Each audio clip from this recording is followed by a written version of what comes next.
Refreshing. Lemonades are fun. Yeah. They're very refreshing and bright. It's like for the warhead kids growing up. Right. But you see them back to back, cracked tongues. They're still around. They're just drinking the lemonade cider. Yeah. The lemon ones, I hate to say it, those were my favorite back in the day. Yeah. So just they are the best. I agree. Sour.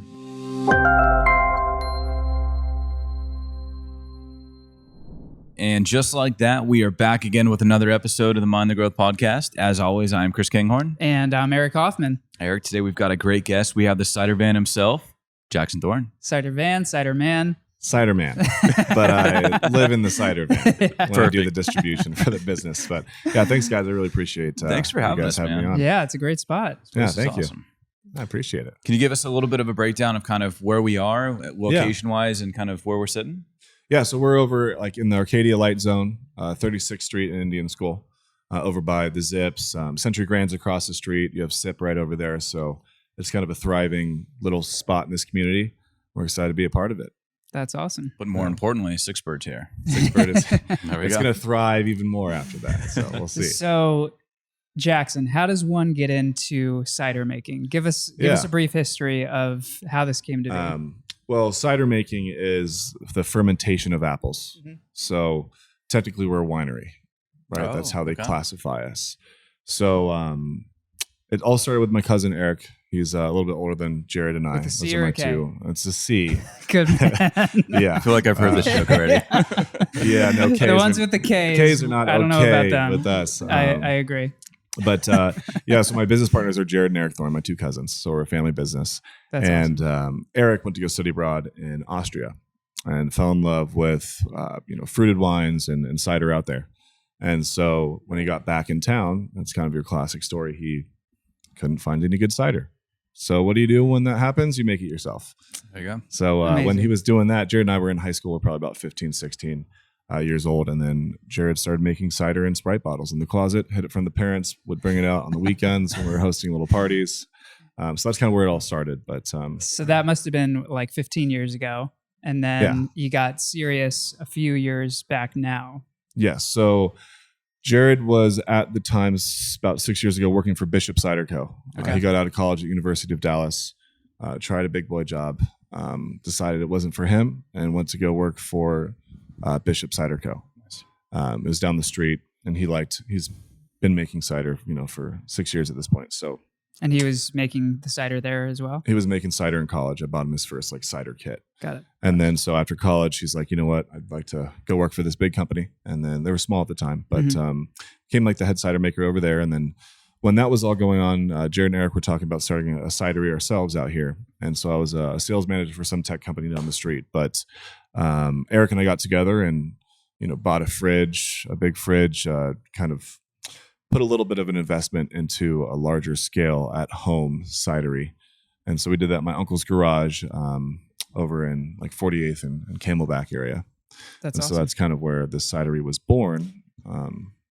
And you started in the garage, started selling cider, and then now we're in your new tap room as of a couple of months ago. Yeah. And so from 4 years ago to now, give us an idea of how that went.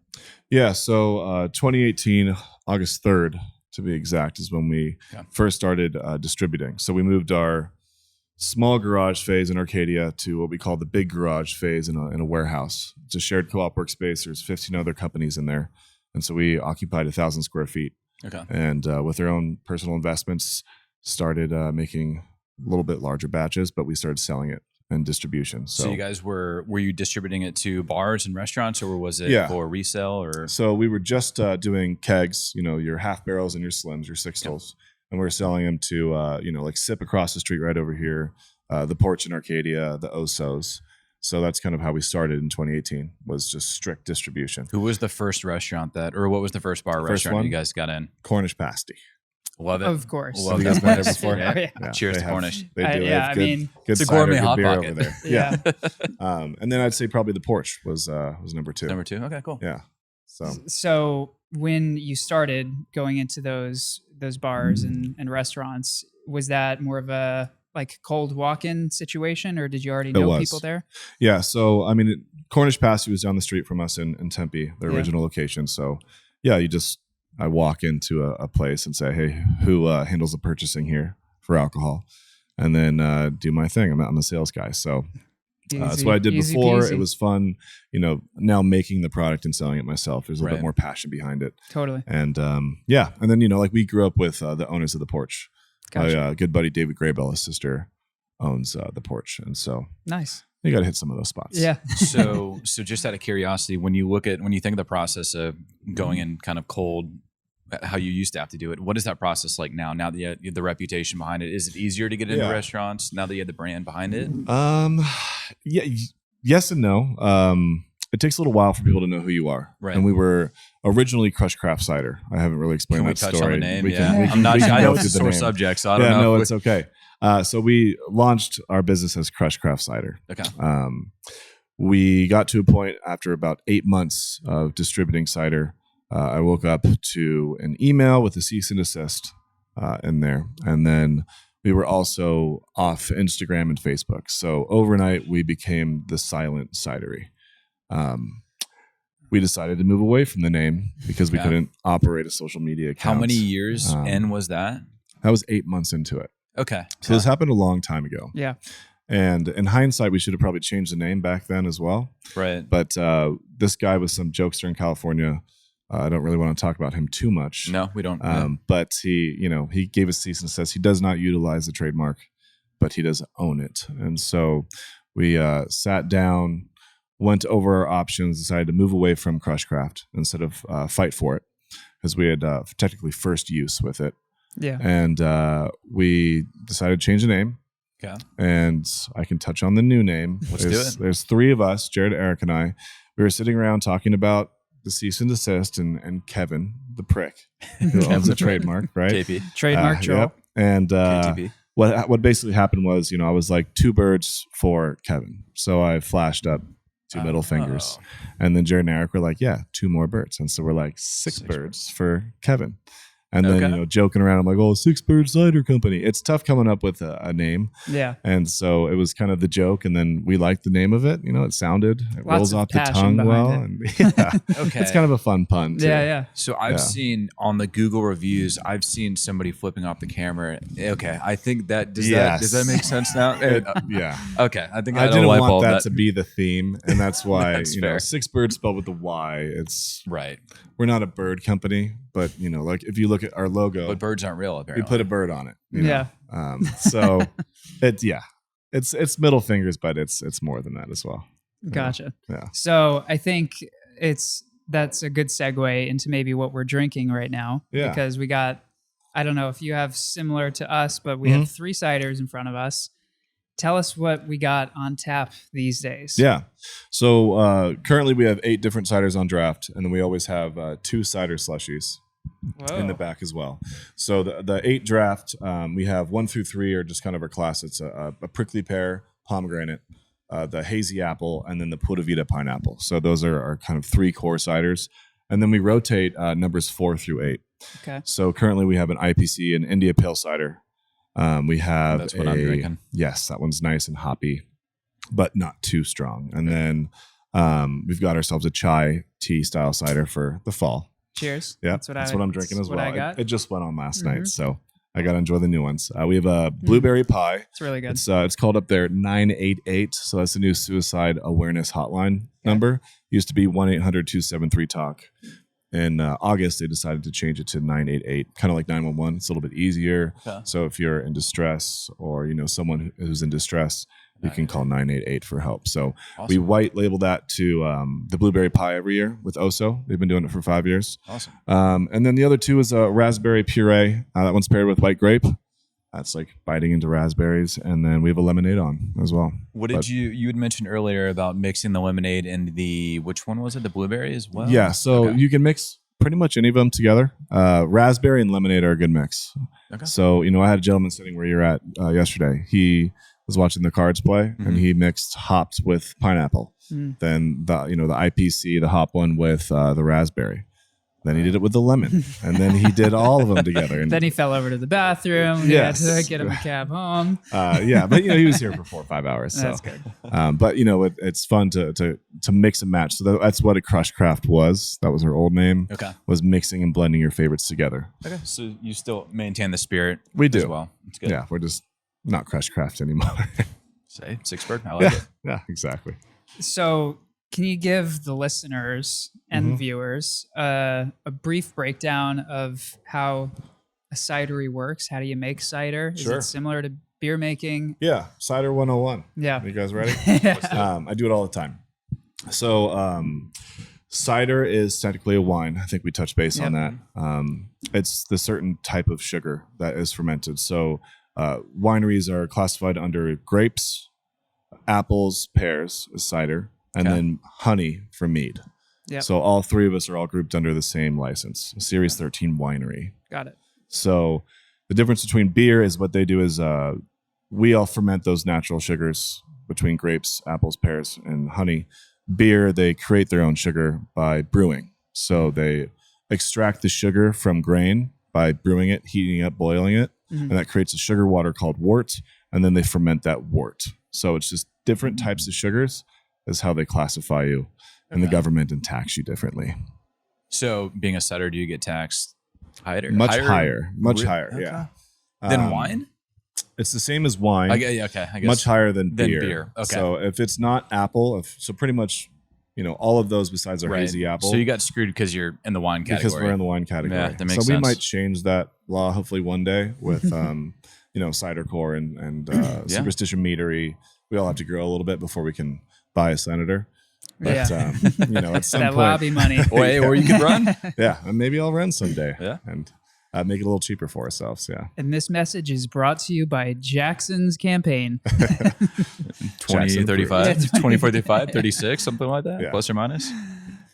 So, okay, if we look back to the days in the 1,000 square foot bay where you guys it's kind of co-working space, essentially brewing with other microbreweries, what type of volume were you putting out then? And what does it look like to kind of in today's day? Because I know Sure. you had mentioned some larger new equipment. You guys have a designated facility now.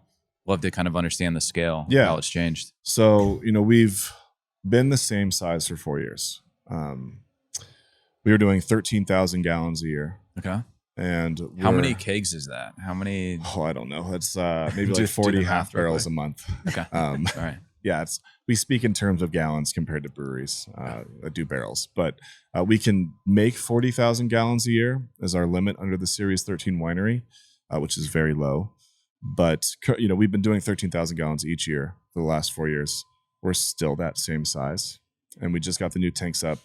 Literally today, they're setting up the solenoids to get the glycol running. Nice. If that means anything to you, but it's to set up the new big tanks. Okay. So those have been sitting there for about a month, and supply chain's a little bit delayed You don't on say. everything. Yeah. So we finally got everything in, and that's getting set up. So in about a month, we'll have the larger units running, larger tanks, but we're going to get up to 40,000 gallons this year. Awesome. Yeah.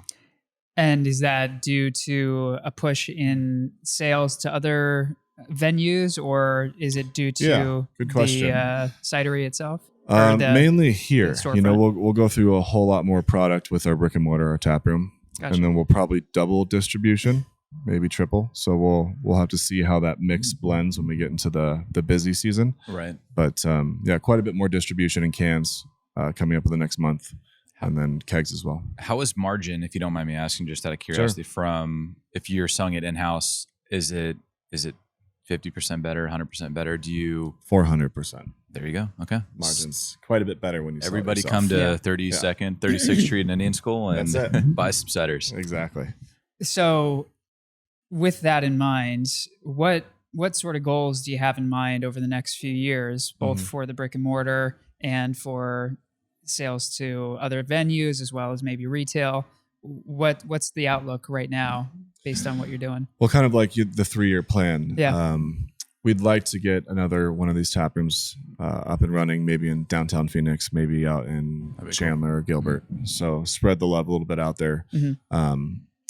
But distribution as well. There's plenty of margin in distribution as well, but it's more of a marketing campaign where people can drink your cider in North Phoenix or Flagstaff or Tucson Right. and travel to your tap room.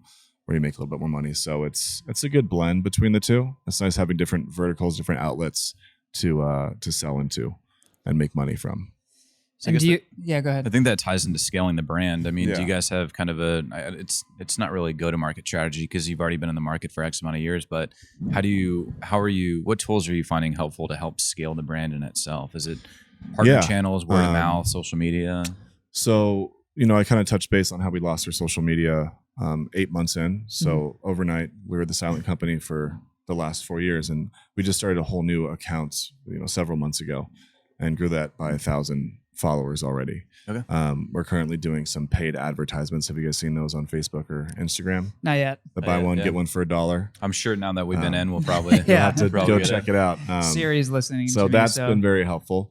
But even more so, I think cans are probably the best route so people can see it all the time. Every time they walk into Trevor's Liquor or King's Beer and Wine, all these different locations, they see your brand, they see your name, they grab it, and then they come to your tap room. So cans are huge. Draft is nice, but cans are much better for getting your name out there. Yeah, I like it. What about the event style marketings, like going to Festivals. whether it's festivals, There's a beer competitions? fest. Yeah, exactly. Yeah. Is that in there the a cider in the fest, cards? There is. So we actually do Southwest Cider Fest. Cider Corp puts it on. Okay. It's been a couple of years because of the whole pandemic. Mhm. Right. But festivals are coming back in. Copper State Beer Fest is every January, so we'll do that with my buddy Joe. But those are great because you get a couple thousand people that come in to a beer festival, and then they're all in line trying your cider for the first time. So we've seen big upticks when we go to festivals and people following our page or reaching out and calling, trying to find it. What would you say was the hardest part of getting the brick and mortar up and running? It's kind of a mix of a couple things. First of all, finances. You got to have that in check before someone will write you a lease. So they'll review your balance sheets and see if you can do it. And the second part was no one really understands cider. They don't know that it's going to be successful in the future. Cider is kind of 25 years behind what breweries did the last 25 years. Okay. There's probably 7,500 breweries out there nowadays. There's only 700 cideries. So we're just kind of slightly behind, but cider is becoming a more popular thing. So when you're the first one to do it, a lot of people just didn't have faith in it being successful or even understanding what it was. So that was a big uphill battle with all these different landlords, not thinking that we'd be successful. Right. Well, I mean, it was such a huge push to go gluten-free too. I feel like there's you shouldn't really shake your head at it. I feel it could be I don't think it'll ever get to a spot where it takes over beer, but it's definitely going to take more of a market It is percentage than what it's been in the past. Well, it's much more common, and now there's a whole lot more outlets for someone with celiacs or that has a light allergen to gluten. So we get a lot of those folks in here.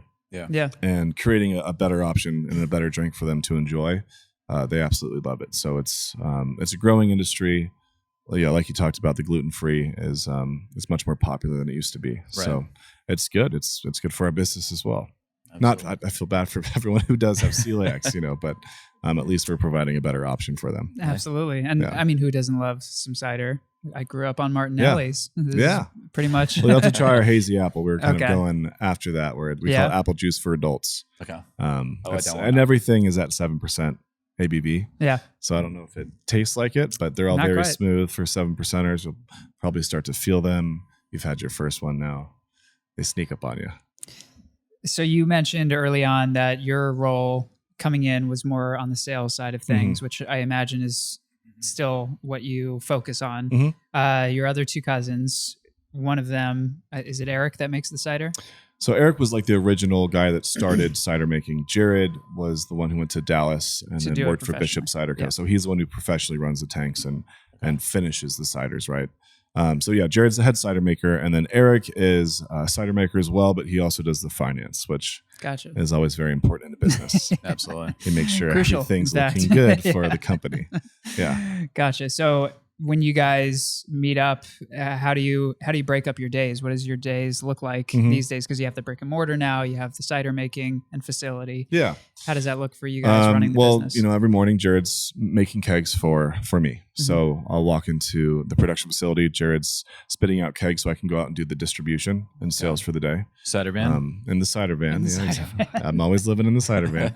And then, you know, Eric's kind of head of operations. So he's doing a lot of the sourcing, you know, calling all our different vendors and everything that's aligned with finances. Right. That's the one thing in this world I hate doing. So I'm very thankful for Eric and his skills with the accounting part. I don't like the whole debit and credit situation going on. No. But so he manages that. And then, you know, I'm out and about just promoting our business. I'm kind of the face of the company where I get to visit everybody every day and tell them what's new and do podcasts. The most popular podcast. You know, we're going to have a huge reach here with you guys. So yeah, I think it's the fun part of the business, but totally. I appreciate my two cousins as well for holding down, you know, it's easy to sell our cider because it tastes so good. Yeah. So anyone could be a good salesman at Six Byrd Cider with product like this. Yeah. But you guys also have 3 complementary people that are each bringing a different unique skill set. So it's a good team. Exactly. The 3-headed dragon. There you go.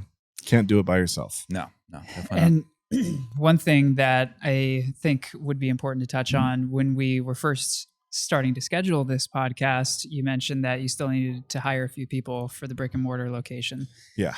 Everyone who's in a business or running a business knows right now it's a nightmare hiring people. It's not easy. Give us some of your experiences. Yeah, you know, getting some people in the door. So I sell to 60 to 100 locations, right? And I always lean on them for advice. You know, let them make the mistakes and then tell me how it goes. And so I kind of knew going into it was going to be tough hiring.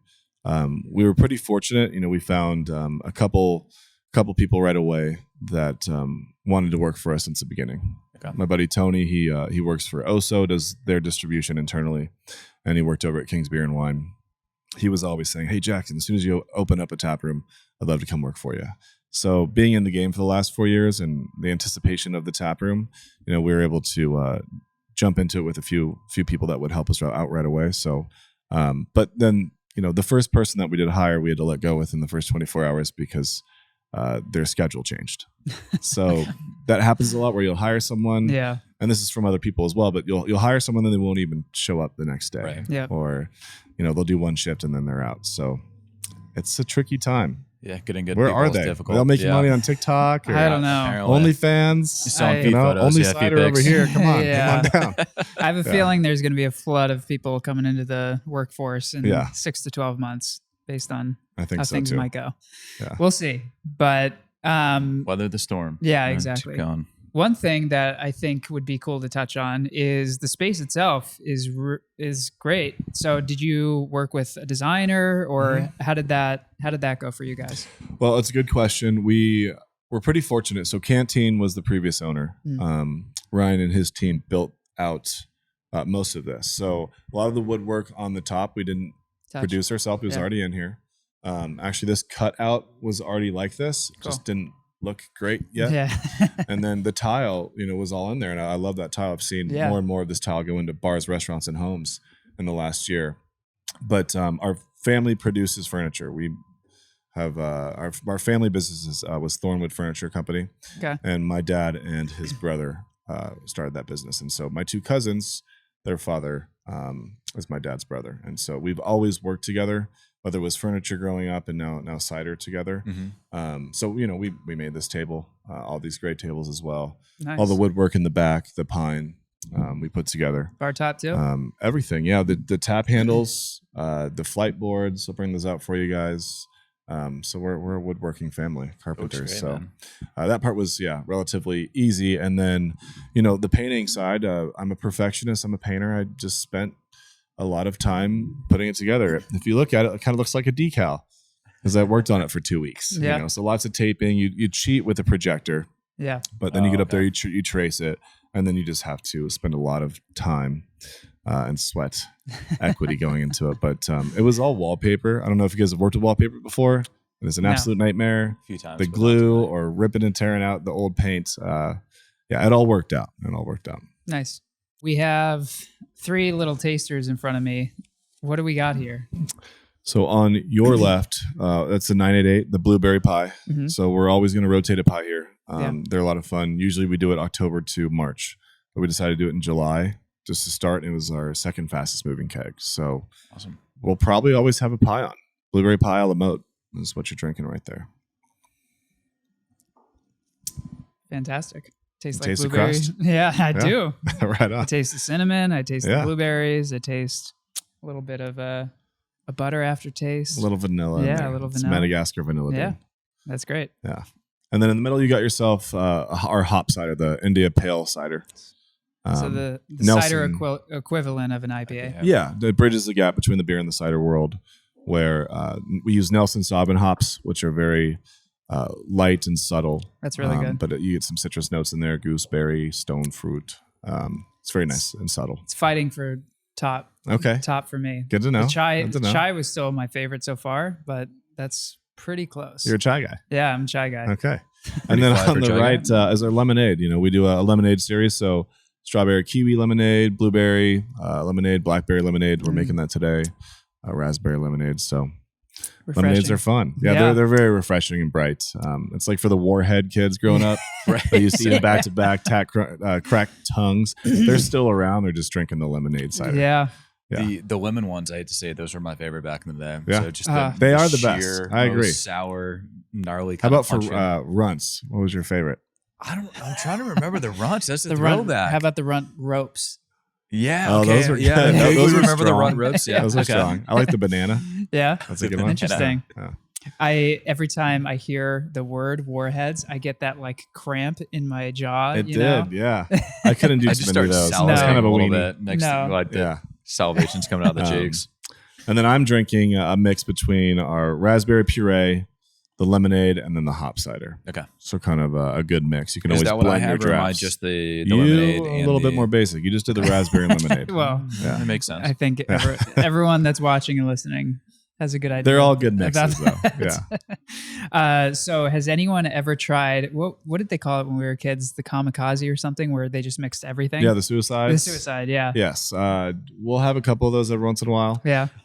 But, it's best to stick maybe to 2 or 3. Yeah. Right. You don't want to get too crazy. The chai, the hops, They can the kind lemonade. of block some flavors. And Yeah. it's just, The raspberry overtakes. and then it turns brown. No one wants Yeah. to drink a brown drink. Well, Yeah. beer, Unless it's bourbon. Beer or Yeah. bourbon can be brown, but Exactly. I get the picture. So you're never supposed to have a favorite child. Everybody obviously has a favorite child. So I'm not going to ask you what your favorites are here right now, but Mhm. maybe something in the past, maybe in the archives. Okay. Is there something that really stuck out to you that just Yeah. was Um, really one of your favorites? It's the toughest question I get every day when I'm working the bar is what's your Right. favorite? And maybe I'd say my favorite would be the Hoosier Caddy. It's an Arnold Palmer style cider. We all like to golf and, That was one of mine and make too. cider. Mhm. Yeah. So it's raspberry puree. We steep fresh lemongrass from the Mekong Market in Mesa, and then black tea. So we love our tea style ciders. But one of the pies probably blackberry pie that just went off draft yesterday. But probably those two are a couple of my top 2. And then how And then- frequently are you guys rotating? It depends how busy we are, but typically things don't last more than a week. But on the taps 4 through 8 are the ones that we're rotating. So we'll always have a tea style cider on. But yeah, they don't last too long here. Nice. Gotcha. Mhm. So I don't know how familiar you are, but we consider ourselves a business podcast, and we Mhm. like to talk to different types of entrepreneurs and startup founders about how they grew and scaled their business. So in terms of some numbers, feel free to share whatever you're comfortable with. But Mhm. I'm curious about starting a brick and mortar versus the retail route versus selling to different venues. Sure. Opening a retail location for restaurants, I know, can range anywhere from like 100 to 700 grand, depending on the style of food, the location, etc. Mhm. Any idea that you can give the viewers who may want to do something similar? Sure. What something like this? No, it's a good would cost? question. So when we first started, we would have loved to have our own brick and mortar, but we were 25 years old. Right. Didn't have too much money or didn't save appropriately for it, right? living the youth and young life. But we started with probably $60,000 for just distribution. So we went in super teeny tiny, but doing that, you have to turn the tanks over every single day. So you have to work a whole lot more. So a lot more sweat equity into it as opposed to getting an investment. Sure. But you can do that. Probably around $100,000 for a brewery. Yeah. And then, this next big phase, you're looking towards, $200,000 to $300,000 for the larger step. So it's quite a bit more with brick and mortar and then the larger production. Gotcha. So it gets a little bit more expensive. And did you guys bring on any investors for that, or it was all self-funded? All self-funded. We didn't want to hand 10% of our company here and 10% there, and then all of a sudden you're out of percentages and you don't own your business anymore. So dilution, not good. We decided not to dilute our business. Bootstrapped. Exactly. I dig it. We say it all the time. We bootstrapped the business and worked a whole lot harder than we needed to, but that's just better than taking a check from somebody and they didn't do what we did to create the product and get it going. And have you and the cousins had the talk about what you guys want to do in terms of paying yourselves over time, or what the future may hold in terms of whether taking on investment in the future or selling the company at some point? I think there's a time and place for every company to take an investment, and sharing $1 million between 3 people, or sharing 10% of 100 million is completely different. So I understand why people do take the investment. I've thought of it plenty of times over the last 4 years when you don't make very much money and you are just getting started. So I understand why people do it, but it's the opportunities there, but we don't plan right now on taking any outside investment. Gotcha. Yeah. So let's talk through maybe the next 3 years. Where would you like to see the brand as itself in the next 3 years? Yeah. So kind of like the last 3 years with Crushcraft, it took 3 years or so to get that feedback from people. Oh, I see you everywhere. Crushcraft is a thing now. We were the same size and we've been at the same locations for 3 years. It just takes a little while for people to build it up. So I like for that to happen again, but maybe tenfold, a little bit quicker this time because we have a brick and mortar that helps out a whole lot. But we'd like to have another tap room. Where would you potentially see that happening at? We love downtown Phoenix. I worked at Matt's Big Breakfast on Roosevelt Row before it became a thing. We toured all those buildings. It was too expensive to redo those old asbestos-ridden buildings. Right. So we walked away from plenty of those deals. But we love downtown Phoenix. We love Chandler and Gilbert. So that's maybe another opportunity as well. Flagstaff as well. Is that what we were talking about a little bit earlier? Maybe. That'd be kind of fun. I think the goal maybe in 10 years is have our own orchard up somewhere up north in Cottonwood. Cool. Okay. It's another opportunity that maybe we can get to someday. So who knows? We'll see where this brick and mortar takes us. Speaking of orchards, what type of apple do you typically source to make your cider? It's a good question. We use culinary table apples. So those are your everyday apples you see at the grocery store. Okay. They're actually higher in sugar content, which means you can produce a higher volume of alcohol. So the bitter, sharp, bitter, sweet apples that you see in like New York, the kind of crazy crab apples, have you ever seen those? Those are lower in sugar, but they kind of create a different flavor. So got it. With our style of larger distribution, more modern style cider making, it's best with the culinary table apples. Are you going to talk about your favorite apples? I mean, I'm a Gala guy. That's my go-to. Gala? Gala? What? You're a Gala apple guy. I am a Gala apple. I like the Galas. Those of you out there. No, the Macintosh, your Galas. I've been saying Gala. I don't even know. I'm going to look it up after this. I have no idea either, to be honest. You've got your, the Red Delicious. What's the sour green one? Granny Smith. Granny Smith. I would just call it the green apple. And that's then for, Fuji. That's for baking. Yeah, Fuji. So those are the 5. We have a blend of 5 apples. What about the Honeycrisp? Maybe that is one. Is it? I used to tell people don't care. No. As a salesman, I used to say, here's the 5 different apples. We get it from Yakima Valley. People don't care. They just want to know if it's a good product or not. Right. And then those who want to know, they'll ask. Yep. I think that's pretty accurate. So taking a sidestep briefly, outside of making cider and selling cider, what hobbies do you have? Do you do any sort of investing outside of this, or is this really you're focused 90% of the time, as it should be. Well, since opening the tap room, I just do this Yeah. right now. I don't have much time for other things, but I love to travel the world.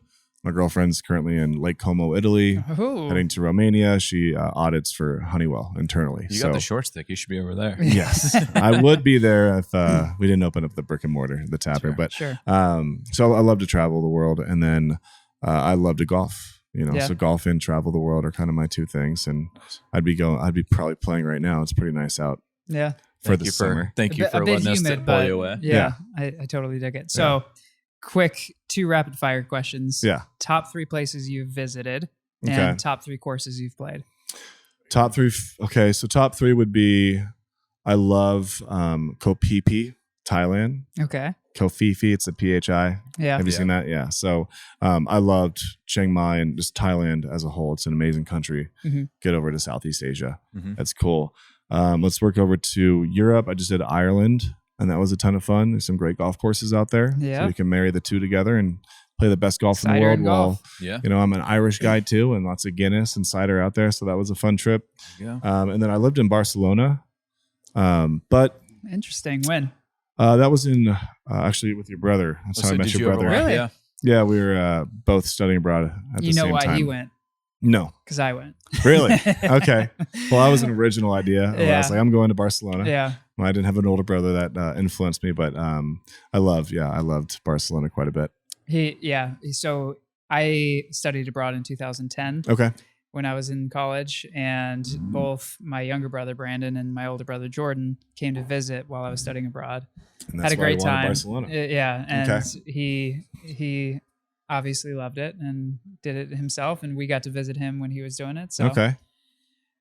the whole It's a circle fun of life. city. Yeah, Yeah. I love it there. It's one of my favorite cities Yeah. of all time. No, I agree. My sister, she lived in Sevilla Mhm. for a year, lived in Ecuador for 2 years. Ecuador is a cool spot. Yeah, So, yeah, Central South America are kind of underrated spots that Totally. people skip. Everyone's going to Europe. yeah. But like, have you guys been to Mexico City? No, I'm it's going on, in it's 2 near weeks. the top of my Go list. check it though. out. Me and 3. Or Me and actually, 3. what is it? October 3rd to the Oh, sweet. 5th Okay. or so. I guess the following weekend, actually. Yeah, it's Whatever. it's like going to Spain. Yeah. Like it's a Yeah. huge, very modern, cool city. We're doing And it's San 3 hours Miguel away. Allende, actually, so it's a little bit further north of that. But I Okay. think we're gonna stop into Mexico City for a night or two. So That'll be fun. yeah, I Absolutely. can't wait to hear both of your experiences because I Yeah. really want to go. Mm-hmm. Wedding. I'm a pretty big Wedding for me food as well, guy. too. Yeah. Nice. So if you guys like food, Puyol and Quintanil, Yeah, was that Okay. two consistently? very They had incredible the restaurants. world's #1 or #2 I don't know restaurant if they pretty ever made it frequently. to #1, but they're up there. They're Did you both watch up Taco there. Chronicles No. on Netflix? No. I watched that show and then hit all the different little taco Yeah. joints in Love Mexico that. City. Amazing. What is it? Al Pastor. Yeah. It's so good. Yep. There you go. But then golf course, real quick. Yeah. Bandon Dunes Yeah. Yep. is amazing. Oregon. Something local. I love Huicopa Mhm. Yeah. and Yes. Quintero. Those are kind of my two Quintero's- favorites here. Fantastic. Yeah, and Boulders is cool. There's so many great golf courses here in Yeah. Arizona. Absolutely, that's a Great good way. choice. Great Yeah. choice. I like it. All right. So before we wrap up, we have a question we ask everybody. Mhm. So the name of the podcast is Mind the Growth. Mhm. So what does the word growth mean to you? Growth, just constantly getting better. Taking it upon yourself every day when you wake up to be better than you were yesterday. So I try and do that, whether it's get a new skill set or a better habit, where I'm just working on myself all the time and shaping myself to a better person. I like it. Great answer. Last rapid fire question before we wrap up. Top 3 podcasts. Top 3 podcasts. Trick question. The Ooh, first one has to be Mind the Growth. So top 2 then. So Mind the Growth obviously is number 1. Yeah, of course. Especially after this one. Yeah. And then Sword and Scale is one of my new favorites. It's your classic kind of murder mystery doc. Mhm. Yeah, just interesting stories about the murders out there in this crazy country. It's a good listen. And then let's see, softcore history is pretty good, where you just learn a little bit about weird Is that at history. all related to hardcore history? I don't know if that's a podcast, but why don't we So start? hardcore history is a very popular podcast. Is it? Yeah. Ooh. Well, I'm gonna have to listen to that one. Why don't I go with Box of Oddities I have with not heard of Jethro that. and Gilligan Toth? I'm so They're far great. behind. I'm so You got to far try those. behind on That's all kind of the these. same thing where you learn just weird, different little It's snippets going to of go down a history rabbit that hole, I feel Yeah. are like. crazy, you know. So you'll hear how like the guillotine started, and or whatever. Like just Oddities. you hear interesting, Yeah. odd stories Yeah. of his. Our history is kind of weird. I like It's it. great. Yeah. Well, cheers. Thanks for coming Yeah. on. Thanks I for having me, appreciate man. you guys. Appreciate it. To very much success in the cidery Well, business. thank you. Yeah. 6 birds up, Yeah. guys. Cheers. There we go. All right.